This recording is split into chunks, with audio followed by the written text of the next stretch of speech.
Hello മോനെ, എന്ന് വരുവാടാ? ഞാൻ 3-ാം തീയതി വരും അമ്മേ. അമ്മയ്ക്ക് എന്തെങ്കിലും കൊണ്ടുവരണോ? ഒന്നും വേണ്ട. ആണോ? ആ ശരി അമ്മേ. മോനെ, കുട്ടമ്മാമൻ എന്തെങ്കിലും കൊണ്ടുവരണേ. അവനല്ലേ ലോൺ എടുത്ത് മോനെ വിട്ടത്. കനത്തിന് എന്തെങ്കിലും കൊണ്ടുവരണേ മോനെ. ആ കൊണ്ടുവരാം. അവന് കൊണ്ടുവരുമ്പോ മാമിക്കൂടെ എന്തെങ്കിലും കൊണ്ടുവരണേ. ഓ കൊണ്ടുവരാം. അവരുടെ 2 മക്കൂടെ കൊണ്ടുവരണേ. ആ വരാം. എടാ, അവന് കൊണ്ടുവരുമ്പോ ചേച്ചിക്കൂടെ കൊണ്ടുപോടാ. അവക്കൊക്കെ എന്തിനാ കൊടുക്കുന്നേ? ഇനി ആരെങ്കിലും ഉണ്ടോ? പിന്നെ അവരുടെ പിള്ളേർക്കൂടെ.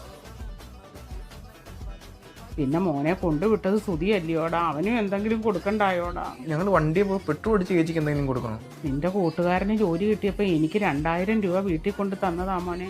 അവരുടെ വീട്ടിലും 10,000-3000 രൂപ കൊണ്ട് കൊടുക്കണ്ടായോ?